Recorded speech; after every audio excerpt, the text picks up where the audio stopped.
In 1986, a Singapore hotel collapsed like a pack of cards, burying guests in under a minute. Why did the building suddenly give way? You're seconds from disaster. Singapore. Famed throughout Asia for its order and calm efficiency. Then, suddenly, one Saturday morning, disaster stops the entire country in its tracks. A 6-story hotel crashes to the ground in under 60 seconds. 33 people die, and 17 more are buried alive, trapped beneath thousands of tons of steel, glass, and concrete. It's the worst collapse in the country's history, and it leaves investigators baffled. Now, using advanced computer simulations, we reveal exactly what caused the tragedy. Disasters don't just happen, they're a chain of critical events. Unravel the clues and count down those final seconds from disaster.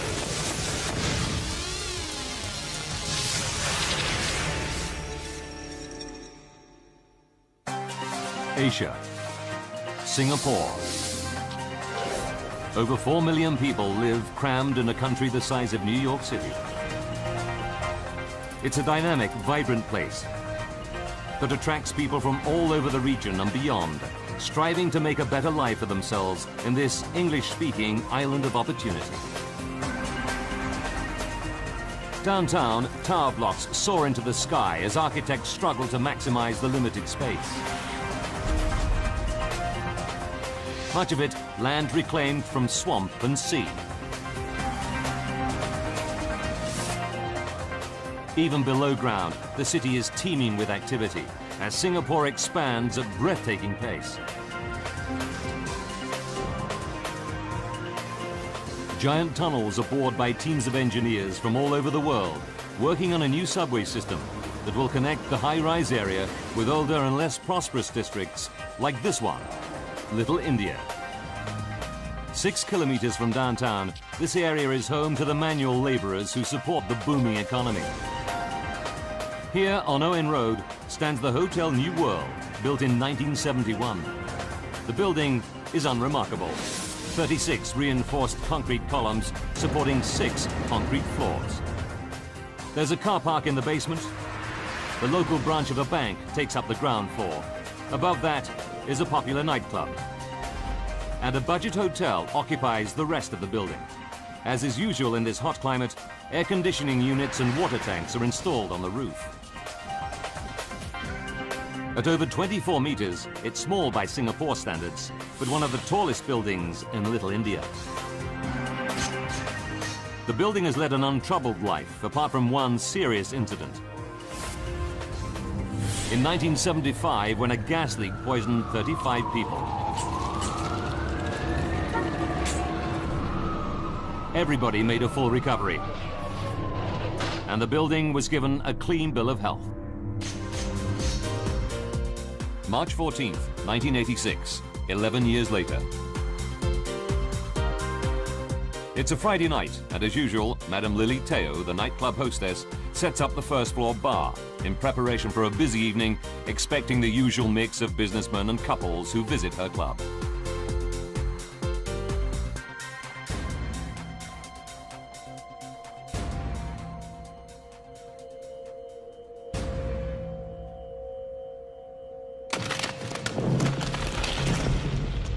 She's startled to see that a column on the dance floor has cracked. The time is 7 p.m. She decides to inform the building's owner. Shortly afterwards, with the nightclub now open, a couple of workmen start repairing the damage. No one pays much attention to them. By 9:15 p.m., the club is in full swing. In the staff dressing room, one of the girls checks her makeup.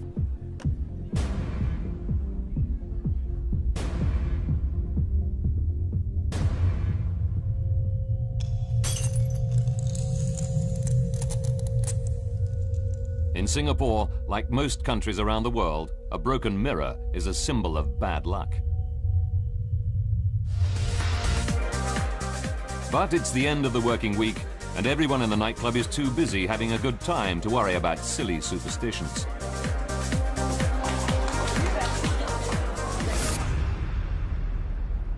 The next morning, Saturday, March 15th, 8 a.m. Cheong Cheng Guan, assistant manager of the ground floor bank, walks through the park with his childhood sweetheart. They were married 3 months ago, but he's been working so hard they haven't had time for their honeymoon yet. We were happily married and we actually planned a trip to Australia and New Zealand. As Cheong leaves for work, he says goodbye to his wife, Leong CC, knowing it's a big day for her. She's taking an important exam. I was having my final exam for a diploma. Cheong and I had planned to meet in the afternoon. As it's a Saturday, the bank will close at lunchtime, and the couple are planning on spending the rest of the day walking hand in hand through Singapore's busy streets. I was looking forward to Saturday afternoon after work, and then usually we will go out. 17 people work in the bank. It's a close, friendly team. As is common in Singapore, they take great pride in providing their customers with efficient service. 21-year-old Christina Fuhr has been working at the bank for just 3 months. This is my first job in the bank, and I enjoy it very much. Christina has never been up to the nightclub on the floor above, but she's sitting almost directly below the column on the dance floor that cracked the night before.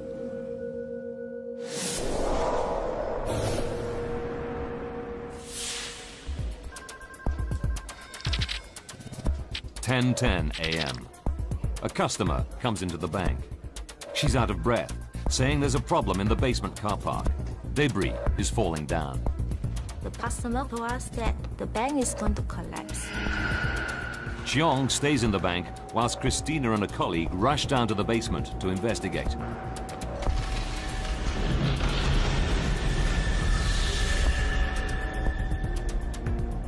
Although none of the cars are damaged, as they're leaving, they see 2 men in overalls working by a cracked column. There's debris on the floor, but the workmen say everything is fine. Reassured that it's nothing serious, they go back to work in the ground floor bank.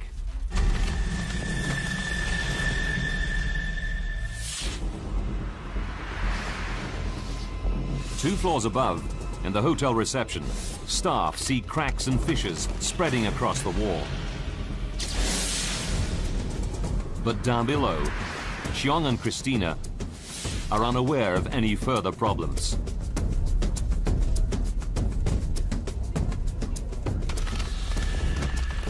Throughout the building, vital supporting walls and pillars are starting to fracture.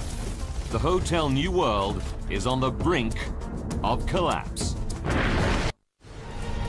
Something extraordinary is happening within an unremarkable building in Singapore's Little India. Cracks are spreading throughout the walls and supporting columns. But in the bank on the ground floor, assistant manager Cheong is oblivious. He's wondering how his wife Cece has done in her exam. I wanted to see how she fared during the exam. It's 11:22 a.m. Further back, Christina is finishing off the week's work when she's startled by a sound. It's falling debris. I actually did not know what's happening. And now she starts to feel vibrations all around her. We can feel the floor is shaking. 11:26 a.m. Now the whole building is starting to shake uncontrollably. Pillars are cracking. Walls are giving way.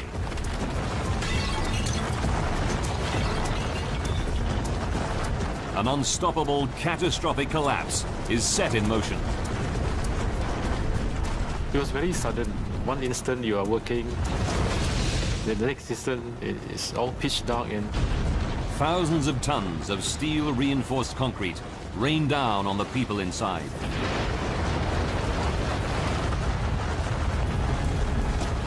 In one terrifying minute, the Hotel New World suffers total structural failure.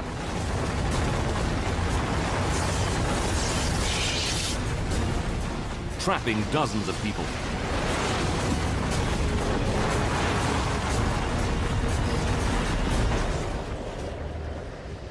What was once a local landmark and a place of work is now just a huge mound of rubble, surrounded by an enormous cloud of dust, visible for kilometers around.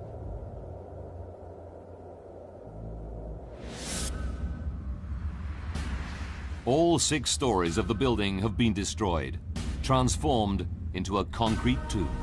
Christina, Cheong, and other bank staff are buried at the very bottom of the building rubble, in the pitch-black basement car park. We couldn't see anything, we couldn't hear anything. We couldn't even see our hand. Cheong can't see his colleague Christina, even though she's just a meter or two away, pinned down by massive concrete slabs. I was just like laying in the coffin. I couldn't move at all.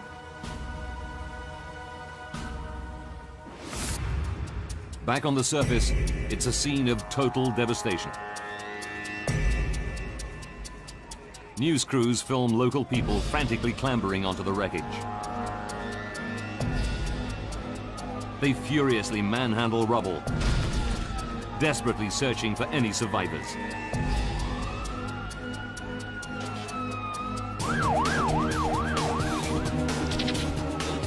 "11:35 a.m. Within 8 minutes, emergency workers start arriving.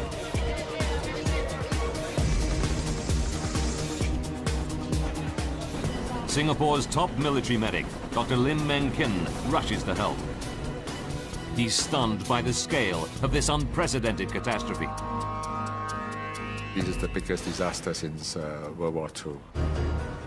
The terrible news is spreading to grief-stricken relatives who mingle amongst the crowds of stunned onlookers.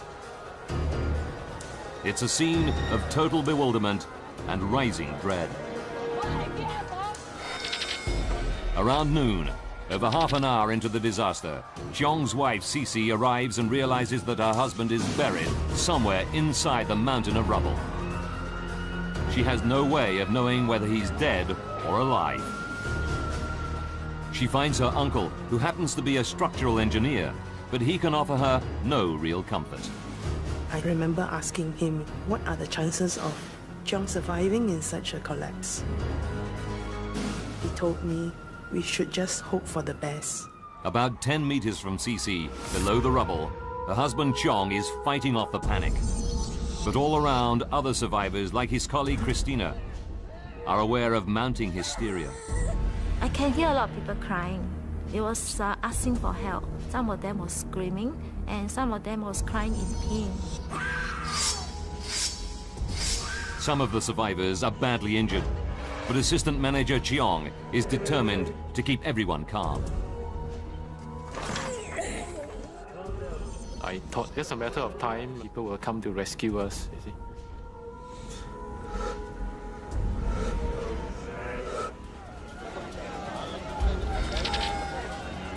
"12:30 p.m. About 1 hour after the collapse, back on the surface, there's good news. The rescue teams find a survivor, a tourist, who is staying on the top floors of the hotel. Shortly afterwards, they haul a second survivor, a local shopkeeper, from the hotel debris.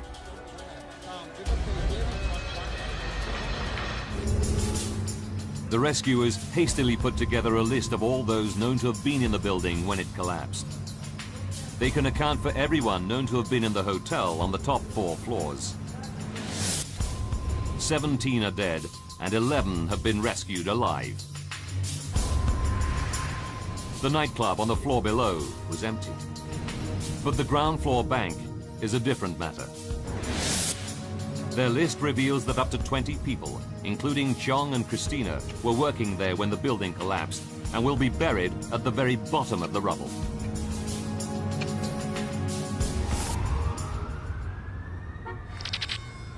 "11:30 p.m. 12 hours after the disaster, the rescue teams are working through the night trying to reach the bank. Heavy machinery hauls huge slabs of debris away from the top. But the rubble is very unstable and shifts dangerously.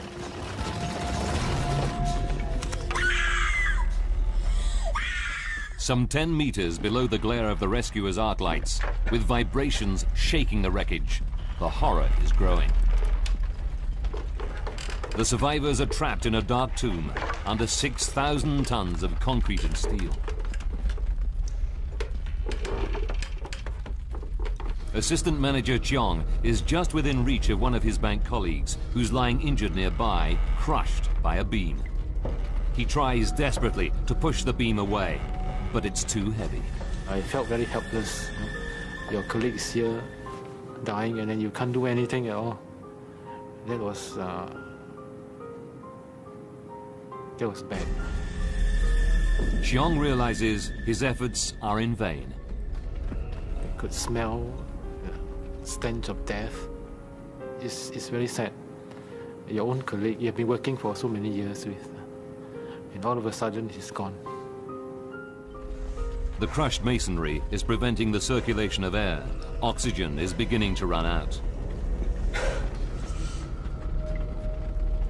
Just a meter or two from Cheong, Christina is becoming desperate. I was thinking I'm still very young. I still got lots of things to do. And I'm not married yet. I can't just die like that.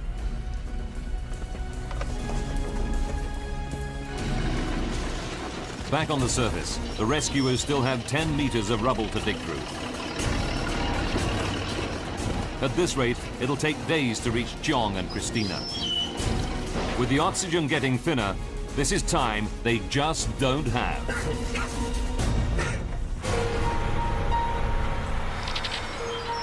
Midnight. Half a day has passed since the collapse of Singapore's Hotel New World building.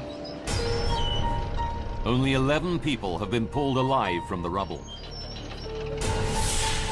Christina and Cheong are trapped deep in the basement car park.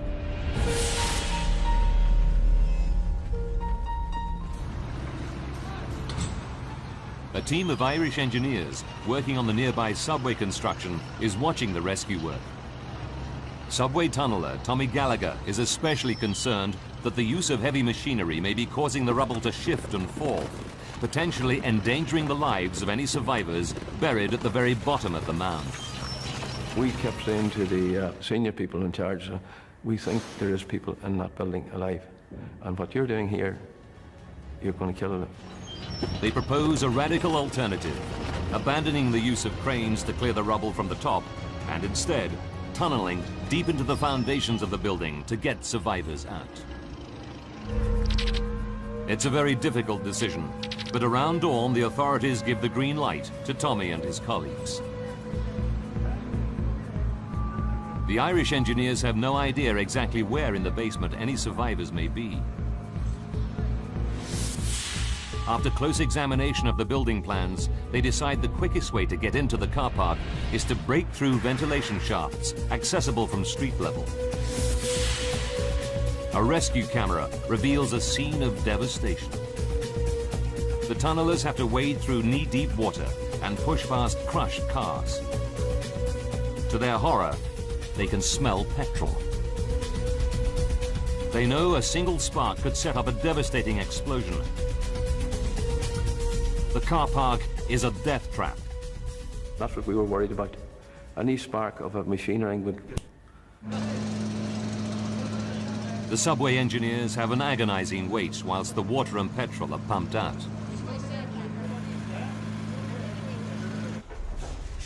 Then they start hacking a makeshift tunnel through the debris, using small hydraulic jacks to support the thousands of tons of rubble above. Sunday, 7 p.m. It takes 7 hours to tunnel 9 meters. The ground's so unstable above us, everything, we're just taking a chance, like. Then their worst fears are realized. It started to close in on us.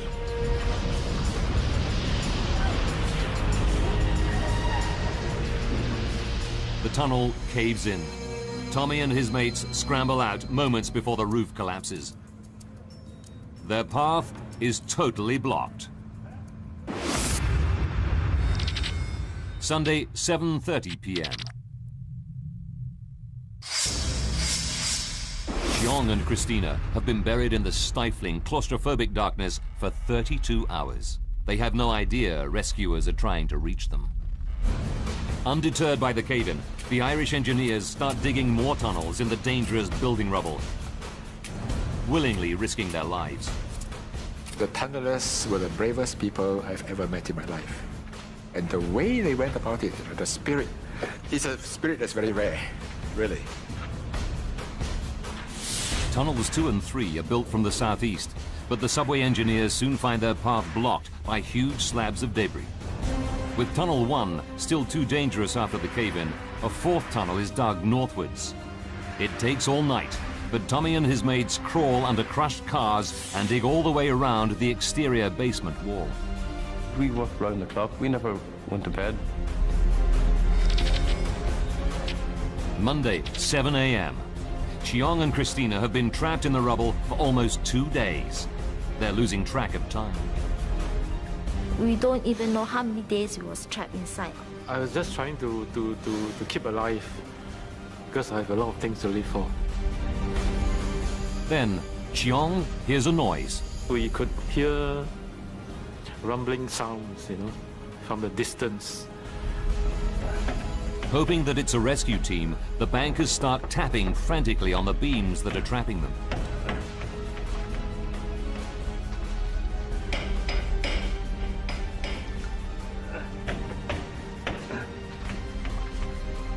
Hello! I'm here! Down here! Where? Coming to get you! We was very happy, didn't know where we are. The tunnelers crawl ever closer to Chiong and Christina. They feel they're on the verge of reaching them, but they face one last obstacle. And all of a sudden we had a metre square concrete beam and it was right in front of us. We had it smack on. So they were on the other side of that. They have no idea where in the building the beam came from, but they're desperately concerned that it's helping to support the weight of the collapsed building above them. 6,000 tons of rubble are balanced delicately above the heads of Christina, Chiong, and now the tunnelers. It's noon on Monday, 2 days into the disaster. The rescue workers decide they have no choice except to break through the huge concrete beam. Dr. Lim joins them, ready for any emergency. You don't think of the danger. There's somebody at the end of the tunnel and you want to reach that person.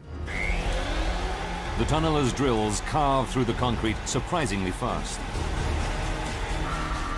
A few meters away, in the darkness, Chiong hears the drilling getting louder. They keep asking me, can you see a light? Can you see a light? Finally, I could see, and there's a chink of light from somewhere. Soon, Chiong is able to see the rescuers just the other side of the hole. The tunnelers are terrified that they may have cut through a major supporting beam. They fear the rubble could come crashing down at any moment. They tell Chiong to stay where he is whilst they prop up the roof. I said, no thank you, I'm coming out. Chiong cannot bear to stay another moment in the darkness. He scrambles towards safety. We just ran. I said, I don't blame you either, because he thought he would never come out of there alive, he said.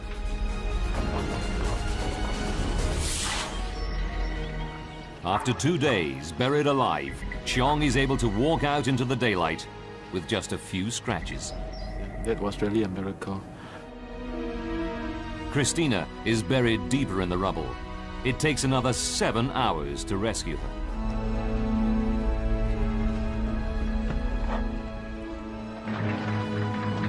Dr. Lim leads Christina away on a stretcher.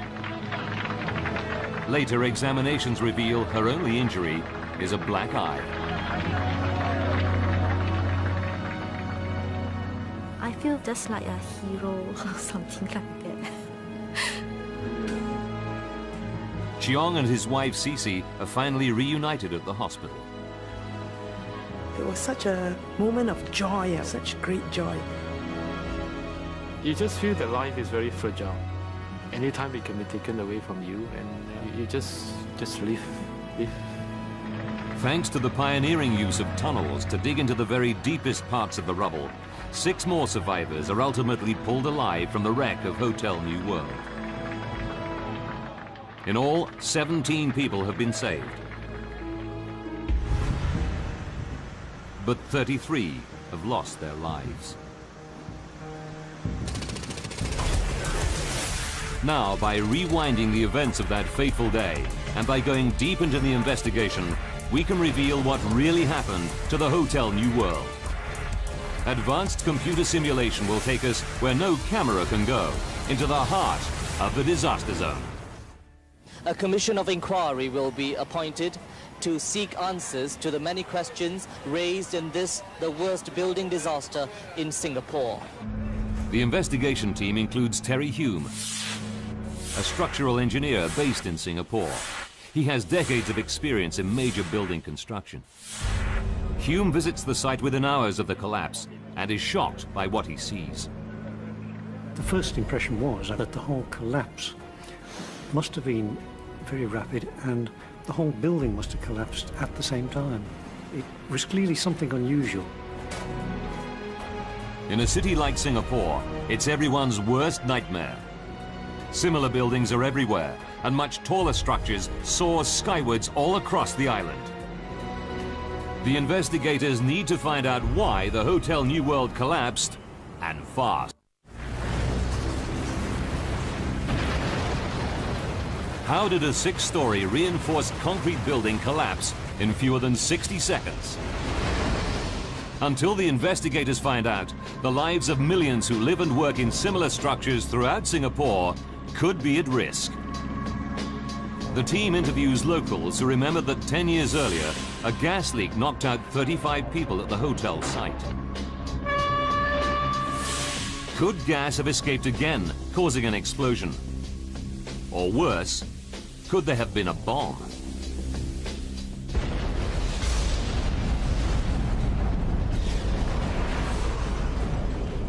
It's investigator Terry Hume's first hunch. He knows that explosions leave telltale signs, what the experts call a distinctive signature.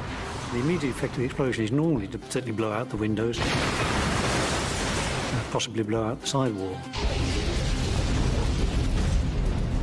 You would see some sort of evidence of this explosion blowing the debris out or window shattered.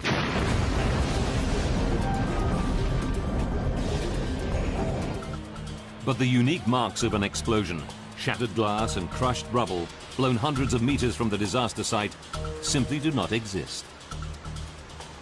There was nothing like that. So, if it wasn't an explosion, what could have caused the collapse? It really is quite difficult to demolish a complete building very neatly. The team needs to investigate the disturbing possibility that the building materials were defective. This is the wall here. They interview the Irish tunnellers and learn that some of the concrete was so soft, their drills went through it like butter. Could it be that the concrete was badly mixed in the first place, undermining the strength of the building? With millions of lives depending on similar materials throughout the city, it's an horrific thought. The team takes 240 concrete core samples to one of Singapore's top laboratories. Of these, 80 are quickly dismissed as being unusable, unsuitable for testing. The scientists examine the remaining 160 cores to see whether the correct ratio of sand, stones, and cement was used. Then they perform concrete strength tests on them.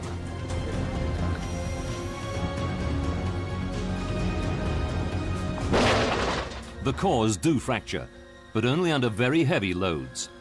The materials they test meet internationally accepted safety standards. It was a disappointment because that was the easy solution. If the concrete had been poor quality, you'd have immediately had an answer to why it collapsed. Hume concludes the reason the concrete seemed soft was because it was fractured during the violence of the collapse itself. So, if it isn't defective building materials, what else could have caused the disaster? The investigators turn to another terrifying scenario, one that, like the concrete, could have implications for the entire city. They look at the land on which the hotel was built and discover, like much of Singapore, it used to be a swampy floodplain, drained from the 19th century onwards. This was fine for the construction of small buildings, but like much of the booming city, the Hotel New World was significantly taller, bigger than anything built 100 years ago. If the reclaimed ground was unstable, could the collapse be just the beginning of an island-wide disaster?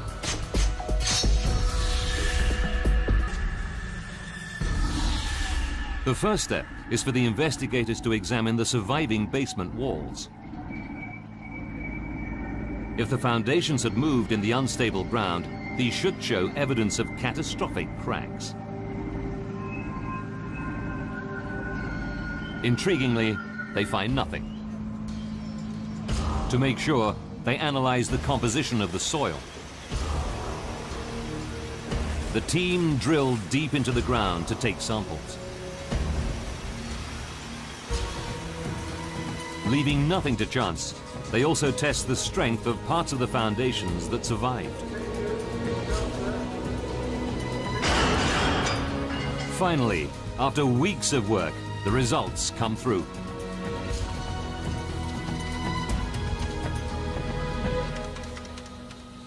Although there was evidence of some small ground movements, the team is forced to conclude that it was not enough to have brought down the building. It became clear that there hadn't been a failure in the foundations. They were quite reasonably well constructed. With yet another avenue closed, the team turned their gaze even further underground. Could the construction of Singapore's new subway have weakened the building's foundations and caused it to collapse? When you build an underground railway in any town, anything that goes wrong is immediately laid to the blame of the underground railway. Could the subway tunnellers be responsible for the disaster itself? It was a bit of a kick in the teeth to us, really, yeah. The investigators quickly establish that the closer of two nearby subway tunnels is less than a kilometre away. What effect could this have had on the building?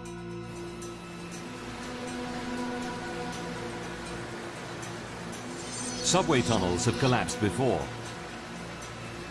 Just a year earlier in South Korea, this building fell into one.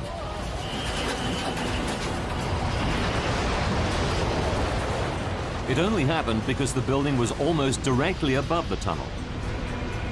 But could there be an unknown mechanism by which the subway was responsible? The Singapore investigators measure the diameter of the tunnel and calculate the ground movements that vibrations would have caused. Even taking this into account, it seems an unlikely solution. Professor Jonathan Wood is a world expert who studied the dynamics of building collapses for over 20 years. If you are within 2 diameters of the tunnel, you can expect quite an effect. Here they were hundreds of yards away.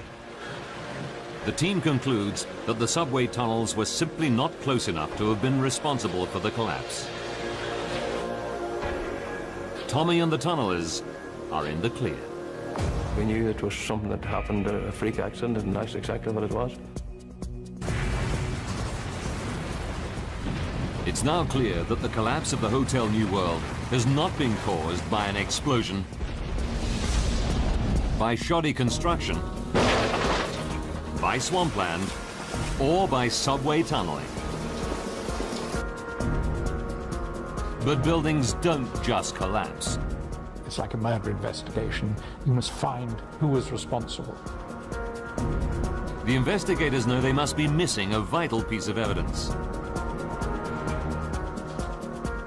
It soon arrives from a very unlikely source. The nightclub. The police interview the women who were working in the first floor club the night before the collapse. The nightclub hostess tells them how, as she was setting up the bar, a pillar on the dance floor cracked. The investigators consult the building plans, which show this is column 26 out of a total of 36. They know that a failure of one supporting pillar should not have brought the entire building crashing down.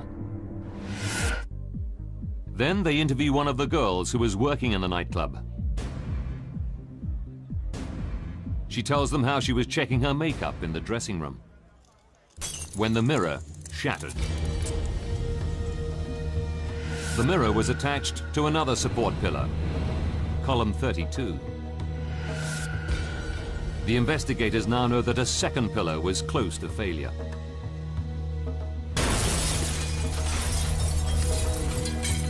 Next, the team interviews survivor Christina Fuhr.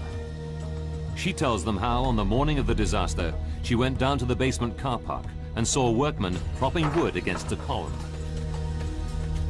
The pillar had cracked and there was plaster on the floor.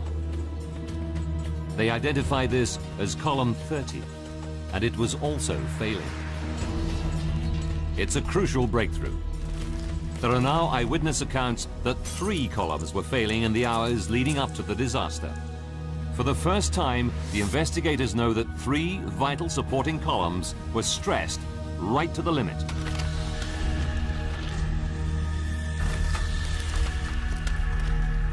There had to be something very badly wrong with the building, but what could it be?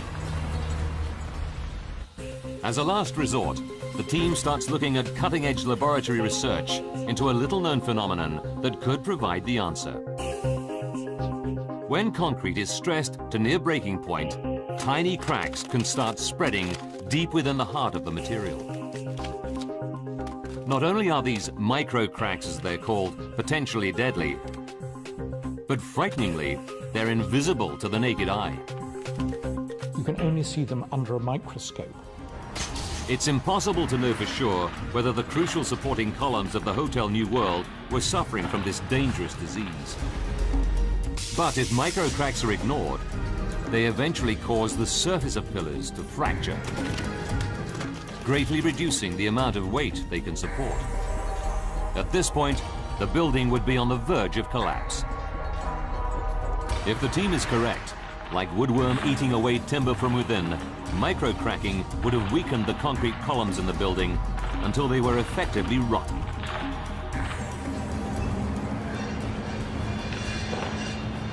But where could the extra weight that causes micro-cracking have come from?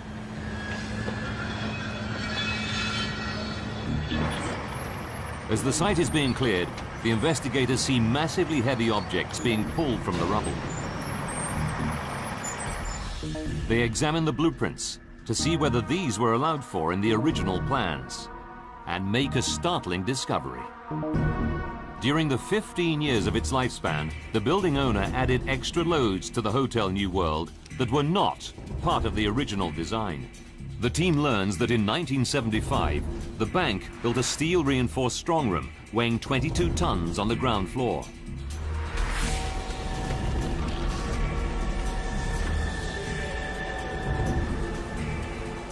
Then in 1978, the building owner installed 2 air conditioning towers, adding extra weight.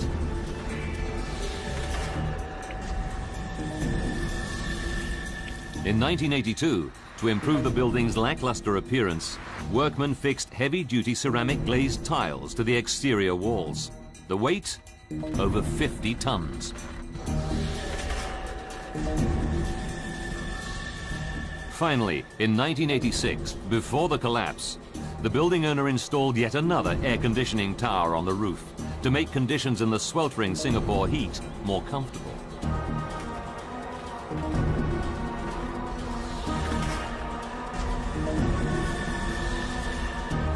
The investigators believe all this extra weight must have been too much to bear. All modern buildings are designed to support what the experts call the dead load and the live load. The dead load is the weight of the building itself. But for the investigators, the crucial calculation is the live load, the extra weight consisting of people and objects, ranging from air conditioning towers to furniture, which a building has to support.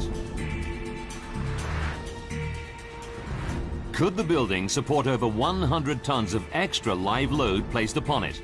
The answer is a big surprise. The calculation showed that the live load was adequately supported.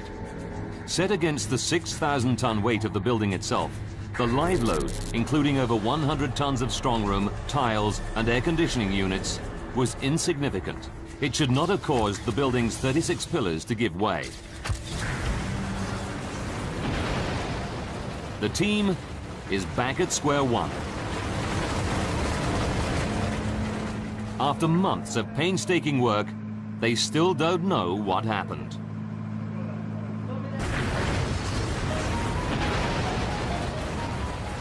The team is certain they must have missed some vital clue that will enable them to understand why Singapore's Hotel New World collapsed.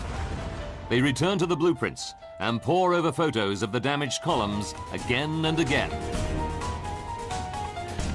Clutching at straws, they double-check the calculations made by the draftsman for the weight of the building itself, the dead load.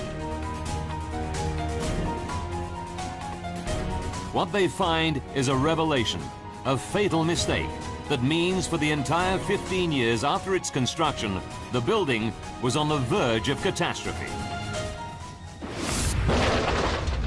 The amazing thing was, basically, this draftsman allowed for the live load, and he'd forgotten the dead load. It's an astonishing discovery, a schoolboy mistake. The calculations made by the draftsman were so badly wrong that key columns, such as 26 and 32, could not even support the weight of the building itself. Even without all the extra live load, the air conditioning units, heavy-duty glazed tiles and bank strongroom, for 15 years, many of the pillars that were supporting the building had been right at the limit of their strength. The collapse was just a matter of time. All the columns were very near failure and been sitting close to the edge for 15 years. The investigators finally understand why the disaster happened. Now, by rewinding the events leading up to that fateful day, and by following the process of the extensive investigation, we can finally reveal what really happened to the Hotel New World. Friday, March 14th, 1986. For 15 years, hidden from human eyes, deadly micro cracks were spreading deep within the concrete columns of the Hotel New World. 7 p.m., 16 hours before the collapse. Column 26 cracks in the nightclub. It's weakening and starts to pass its load to surrounding pillars. About 13 hours before disaster, column 32 can't support the extra load and starts to fracture. This causes a mirror attached to it to smash. Just over 1 hour from disaster, load from the two nightclub columns is being transferred to column 30. It starts cracking, this time in the basement car park.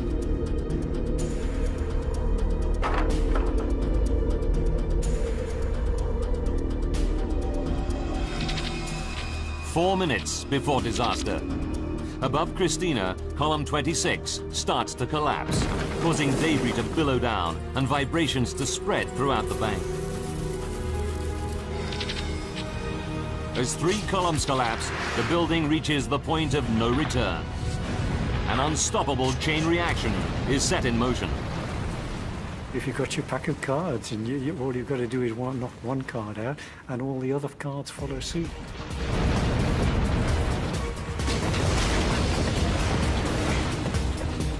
The entire building crashes to the ground in under 60 seconds, killing 33 people.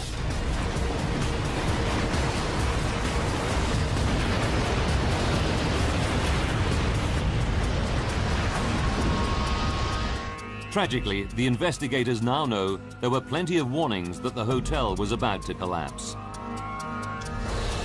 If the building owner had told the authorities that 3 columns were cracking, instead of ordering workmen to patch them up, disaster could easily have been averted.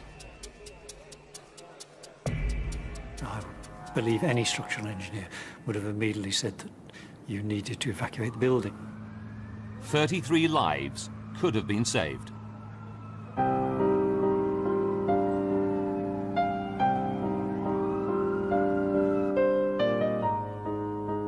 Survivors John and Christina will always remember their colleagues who died in the Hotel New World collapse. I do miss all my colleagues. They are the best I ever had. But they will also never forget the courage of the subway tunnelers. It was volunteering, and they had to dig through debris which might just fall on them in any time. Without them, I would not be here. So I would like to thank them very much on this. Tommy Gallagher and the subway tunnelers were awarded one of Singapore's highest peacetime honours, the Conspicuous Gallantry Medal.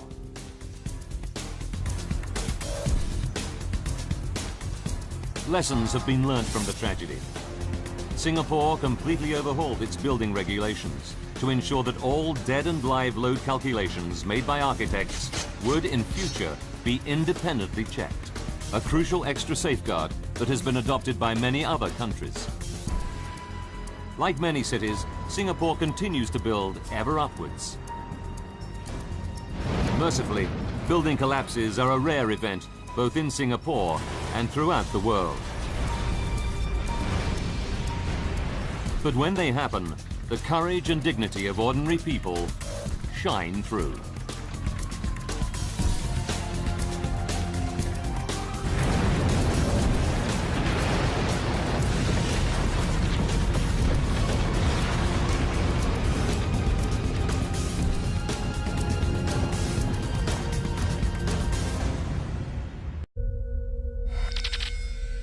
The time is 7 p.m. She decides to inform the building's owner.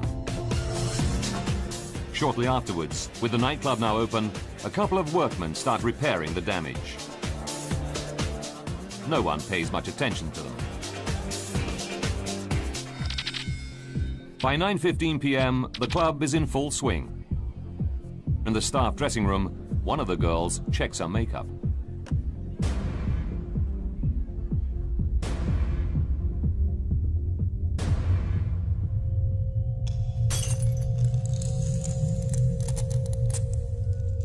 In Singapore, like most countries around the world, a broken mirror is a symbol of bad luck. But it's the end of the working week, and everyone in the nightclub is too busy having a good time to worry about silly superstitions. In 1986, a Singapore hotel collapsed like a pack of cards, burying guests in under a minute. Why did the building suddenly give way? You're seconds from disaster. Singapore. Famed throughout Asia for its order and calm efficiency. Then, suddenly, one Saturday morning, disaster stops the entire country in its tracks. A 6-story hotel crashes to the ground in under 60 seconds.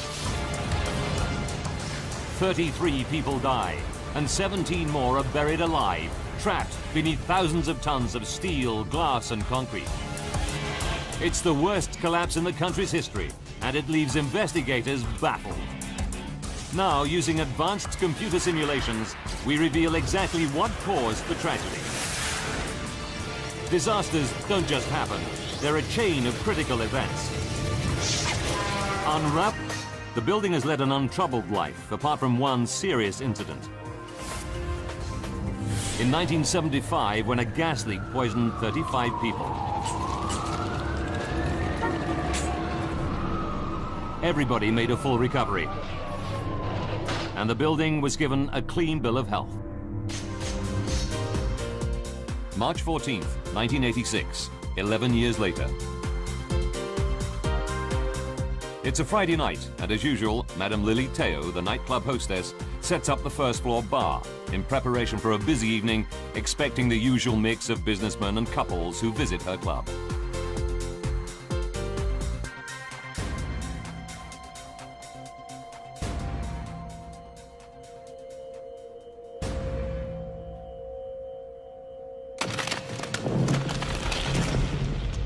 She's startled to see that a column on the dance floor has cracked. Giant tunnels are bored by teams of engineers from all over the world, working on a new subway system that will connect the high-rise area with older and less prosperous districts like this one, Little India. 6 kilometers from downtown, this area is home to the manual laborers who support the booming economy. Here on Owen Road stands the Hotel New World, built in 1971. The building is unremarkable. 36 reinforced concrete columns supporting 6 concrete floors. There's a car park in the basement. The local branch of a bank takes up the ground floor. Above that is a popular nightclub. And a budget hotel occupies the rest of the building. As is usual in this hot climate, air conditioning units and water tanks are installed on the roof. At over 24 meters, it's small by Singapore standards, but one of the tallest buildings in Little India. Pull the clues and count down those final seconds from disaster.